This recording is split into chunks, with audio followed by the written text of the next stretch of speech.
میں ابھی آج بڑا افسردہ بیٹھا تھا کہ کدھر یہ جو ناران باغان میں جو دریا اچھلے پہاڑ غصے میں آئے، یہ خود بخود نہیں آئے، یہ وہاں زنا کے اڈے کھل گئے، بڑے بڑے ہوٹل بن گئے، اور شراب اور زنا کے اڈے کھل گئے، تو بے جان پہاڑوں کو بھی خیرت آئی، اور پتھروں کو بھی خیرت آئی، اور بادلوں کو بھی خیرت آئی، جو کبھی پھٹتے نہیں ہیں، برستے ہیں، لیکن وہ یہ گندگی اور غلاظت دیکھ کر پہاڑ چیخ اٹھے، بادل پکار اٹھے، زمین تھر تھرا اٹھی، اور انہوں نے اپنا انتقام لیا۔ پچھلے کچھ دنوں سے خیبر پختونخوا کے سیاحتی علاقے سوات کے اندر ایک شدید کلاؤڈ برسٹ کے بعد اچانک سے آنے والے سیلاب نے تباہی مچا دی۔ چند ہی گھنٹوں کی موسلادھار بارش نے پورے کے پورے گاؤں بہا دیے، درخت، مکانات، فصلیں اور پل پانی کے ریلوں میں بہہ گئے۔ مقامی میڈیا کے مطابق کچھ گاؤں مکمل طور پر بہہ گئے، لوگوں کی جمع پونجی اس پانی کے اندر بہہ گئی، کاروبار تباہ ہو گئے اور سینکڑوں لوگ جان کی بازی ہار گئے اور سینکڑوں خاندان بے گھر ہو گئے۔ اللہ پاک ان کی مغفرت کرے اور ان کو جنت کے اندر اعلیٰ مقام عطا فرمائے۔ ہماری ہمدردیاں ان کے وارثوں کے ساتھ ہیں۔ ابھی اپنی طرز کا کوئی پہلا واقعہ نہیں ہے، کیونکہ پاکستان میں ہر سال اس طرح کے سیلاب آتے رہتے ہیں، پر کوئی پراپر پلاننگ نہ ہونے کی وجہ سے کہ پانی کو نکالا کیسے جائے اور کوئی ڈیم بنا کر اس کو سٹور کیسے کیا جائے۔ سیلابی پانی کا راستہ روکنے والے لوگوں پر، جو کہ دریا کے راستے کے اندر غیر قانونی تعمیرات کرتے ہیں، ان پر کریک ڈاؤن کرنے کی بجائے اس غفلت اور نااہلی کی وجہ سے اس سال ہمیں پہلے سے زیادہ تباہی دیکھنے کو ملی ہے۔ اور اسی پر میں کچھ دن پہلے مولانا طارق جمیل صاحب کا ایک کلپ سن رہا تھا، جس میں وہ فرما رہے تھے کہ یہ اللہ کی طرف سے وہاں کے لوگوں کے لیے عذاب ہے، ان کے گناہوں کی وجہ سے یہ قدرتی آفت ہے، کیونکہ اللہ پاک قرآن کریم کے اندر فرماتا ہے کہ جس کا مفہوم ہے کہ جب کوئی قوم ظلم اور نافرمانی کے اندر اور گناہوں کے اندر حد سے بڑھ جاتی ہے تو اللہ تعالیٰ وارننگ کے طور پر قدرتی آفت کا عذاب ان پر بھیجتا ہے تاکہ یہ اللہ کی طرف واپس لوٹ آئیں۔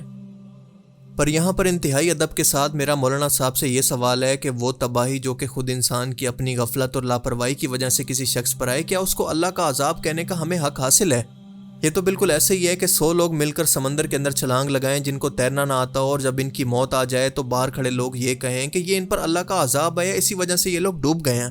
اللہ تعالیٰ نے دنیا کو اسباب کے ساتھ جوڑا ہے، اور جو شخص بھی دنیا کے اندر اسباب اختیار کرے گا، چاہے وہ مسلمان ہو یا پھر کافر یا پھر کسی بھی مذہب کا ماننے والا یا پھر کسی بھی مذہب کو نہ ماننے والا، اس کا دنیا کے اندر انجام یا اسباب ڈیسائیڈ کریں گے۔ کیونکہ اگر کوئی شخص لائف جیکٹ پہن کر سمندر کے اندر یا پھر پانی کے اندر چھلانگ مارے گا تو وہ بچ جائے گا، لیکن اگر اس کو پہن کر نہیں مارے گا تو ڈوب جائے گا۔ Simple is that. دنیا میں مسلسل موسموں کی شدت، کبھی تیز ہوائیں، بادلوں کا پھٹ کر سیلاب لانا، شدید گرمی اور دنیا میں بدلتے ٹیمپریچر ہم انسانوں کے اپنے اعمال کا نتیجہ ہیں۔ ہم نے زمین پر موجود جنگلوں کے درخت کاٹ کاٹ کر ان کا صفایا کر دیا، ہم نے فیکٹریوں کے دھوئیں سے، ٹرانسپورٹ کے دھوئیں سے اور کوڑے سے آسمان کو لال کر دیا، اور اس کی وجہ سے قدرتی بارش کا سائیکل ڈسٹرب ہوا۔ جہاں پر پہلے بارشیں نہیں ہوتی تھی وہاں پر شدید برسنے لگی، اور جہاں پر مسلسل ہوا کرتی تھی وہ علاقے شدید گرم ہو رہے ہیں، جس کی وجہ سے گلیشیئرز پگھل کر سمندر کی سطح کے اندر اضافہ کر رہے ہیں، سیلاب بڑھ رہے ہیں اور دنیا بھر کے موسم بدل رہے ہیں۔ اور یہ صرف پاکستان کے اندر نہیں ہو رہا بلکہ پوری دنیا کے اندر ہو رہا ہے۔ اس میں قصور سارا کا سارا ہمارا ہے، بجائے اس کے کہ ہم اپنی غلطی مان کر اپنی اصلاح کرنے کی کوشش کریں، اس کو اللہ کا عذاب کہہ کر اپنی آنکھیں بند کر رہے ہیں۔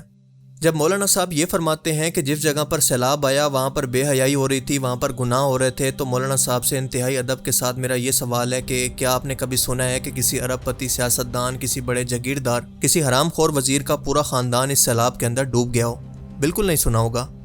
بلکہ یہ سنا ہوگا کہ ہمیشہ اس سیلاب کے اندر وہی لوگ بہتے ہیں جو کہ کمزور ہیں، جو غریب ہیں، جو کہ اپنی حلال کمائی سے 2 وقت کی روٹی کھاتے ہیں، اور اس سیلاب کے اندر کسی امیر کا نہ کوئی محل بہتا ہے اور نہ کوئی جائیداد۔ لاجیکلی اگر ہمارے گناہوں کی وجہ سے یہ آفات آ رہی ہوتی تو بیریا ٹاؤن، ڈی ایچ اے اور کلفٹن جیسے علاقے سب سے پہلے ڈوب جاتے، کیونکہ یہاں پر سب سے زیادہ بے حیائی ہو رہی ہے، وہاں پر سب سے زیادہ سیلاب آتے، سب سے زیادہ زلزلے آتے اور سب سے زیادہ تباہی ہوتی۔ اللہ پاک خود فرماتا ہے کہ وہ ایسے لوگوں کو دنیا کے اندر ڈھیل دیتا ہے، اپنی اجازت سے سب کچھ کرنے دیتا ہے، لیکن قیامت کے دن ان کو پکڑ لے گا، دنیا کے اندر ان کو کچھ نہیں ہوگا۔ ہاں، کچھ گناہ ایسے بھی ہیں جن کی سزا دنیا کے اندر ملتی ہے، مثال کے طور پر ماں باپ کا دل دکھانا، کسی کا ناحق قتل کرنا، کسی شخص پر ناحق ظلم کرنا، کیونکہ اس کے بعد اس انڈیویجول شخص پر عذاب آتا ہے، نہ کہ پوری کی پوری سوسائٹی پر۔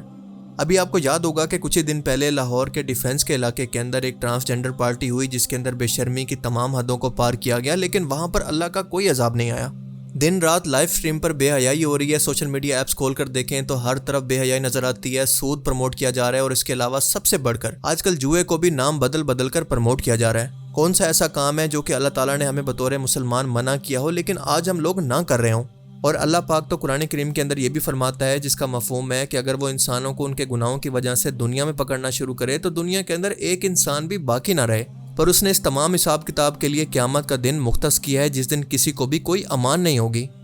میرے انتہائی محترم اور قابل احترام مولانا طارق جمیل صاحب، یہ اللہ کا عذاب نہیں ہے بلکہ خود ہمارے کرتوتوں کا نتیجہ ہے، کیونکہ آج بھی اس علاقے کے اندر جنگلات کو بے دریغ کاٹا جا رہا ہے، حرام کی کمائی ہو رہی ہے اور دریا کے کناروں پر غیر قانونی تعمیرات کی جا رہی ہیں اور دریا کے راستوں کے اندر پلازوں اور کوٹھیوں کو تعمیر کر دیا گیا ہے۔ ڈیم بنانے کی بجائے قرضے لے کر حکمرانوں نے اپنی تجوریاں بھر لی ہیں، لیکن ان پر اللہ کا کوئی عذاب نہیں آیا۔ اور جب بھی یہ سب کچھ ہوتا ہے تو اس کرپٹ عمرہ کی بجائے بارش کا پانی راستہ نہ ملنے کی وجہ سے غریبوں کی بستیوں کو بہا کر لے جاتا ہے۔ قرآن کریم کے اندر اللہ پاک بار بار فرماتا ہے کہ ظلم سب سے بڑا گناہ ہے، لیکن جب بھی یہ آفات آتی ہیں تو سب سے پہلے مظلوم کو بہا کر لے جاتی ہیں اور ظالم محفوظ رہتے ہیں۔ ہماری موجودہ سوسائٹی کس طرف جا رہی ہے؟ ہمارے بینکوں کے اندر سود کھلے عام جاری ہے، کاروبار سود پر مبنی ہے، کھیلوں کے اندر جوا معمول بن چکا ہے، مشہور سوشل میڈیا انفلوئنسر جوا کو پروموٹ کر رہے ہیں، کمزور کا حق دبایا جا رہا ہے، طاقتور ظلم کر رہا ہے اور معاشرے کے اندر ہر وہ کام عام ہے جس کو اللہ نے حرام قرار دیا۔ پر اللہ نے دنیا کے اندر ہر گناہ کی فوری سزا نہیں رکھی، کیونکہ اگر کوئی سود کھائے گا تو فوراً حادثے کا شکار نہیں ہو جاتا، اگر کوئی شراب پیے تو لازمی اس کو دنیا کے اندر فالج نہیں ہوتا، اگر کوئی جھوٹ بولے تو فوراً سے مفلوج نہیں ہوتا، کیونکہ قرآن پاک کہتا ہے کہ جو مصیبت تم پر آتی ہے وہ تمہارے اپنے ہاتھوں کے کیے ہوئے اعمال کی وجہ سے آتی ہے اور اللہ تعالیٰ بہت سی باتوں کو معاف کر دیتا ہے۔ یہ مت سمجھیں کہ اگر کوئی شراب یا پھر سود کے کاروبار سے مالدار ہے تو وہ دنیا کے اندر کامیاب ہے۔ اللہ تعالیٰ نے تو غیر مسلموں کو بھی بہت دیا ہے، پر اس حرام کی کمائی کی وجہ سے اس پر دنیا کے اندر کوئی عذاب نہیں آتا، کیونکہ وہ شخص آخرت کے اندر اپنے ہر ایک اعمال کا جواب ضرور دے گا۔ ان لوگوں کے لیے یہ محلات اور جائیدادیں دراصل دنیا کا دھوکہ ہیں جن کی آخرت کے اندر کوئی حیثیت نہیں ہے۔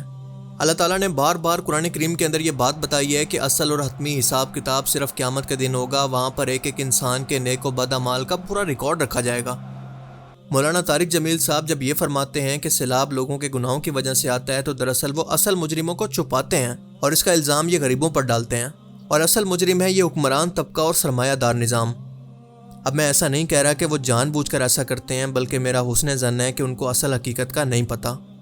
اب یہاں پر مجھے ایک مشہور جرمن فلاسفر اور انقلابی کارل مارکس کا ایک جملہ یاد آتا ہے۔ اس کا کہنا تھا کہ religion is the opium of people, مذہب کے ماننے والے لوگ اپنی کم علمی یا پھر جہالت کے اندر لوگوں کو اصلی مسائل سے غافل کر دیتے ہیں اور ان پر آنے والی غربت اور آفت کو ان کا مقدر کہہ کر صبر کرنے کو کہتے ہیں، اور اسی ایک ٹرک کو حکمران طبقہ مذہب کو استعمال کر کے غریب عوام کو صبر اور برداشت کی تلقین کرتا ہے اور خود کرپشن کر کے اپنے محلات اور ہر سہولت کو حاصل کرتا ہے تاکہ غریب اور محروم لوگ اپنے حقوق کے لیے کبھی بھی کھڑے نہ ہو سکیں اور اس غریبی اور محرومی کو صرف اپنا مقدر کہہ کر برداشت کریں۔ مارکس کا کہنا تھا کہ یہ نشہ ان کو وقتی طور پر سکون تو دیتا ہے لیکن کبھی بھی ان کے مسائل کو حل نہیں کرتا۔ اب ظاہر ہے کہ یہاں پر میری مراد مذہب سے نہیں ہے بلکہ اس کی تعلیمات کو غلط پیش کرنے سے ہے، جس کی وجہ سے لوگوں کے اندر کنفیوژن پھیلتی ہے اور لوگ اپنے مسائل کے لیے اپنے حقوق کے لیے نہیں نکلتے۔ اور حقیقت یہ ہے کہ یہ سیلاب دراصل 3 چیزوں کا نتیجہ ہے، یعنی انوائرمنٹ کی تباہی، حکومتی نااہلی اور کرپٹ نظام۔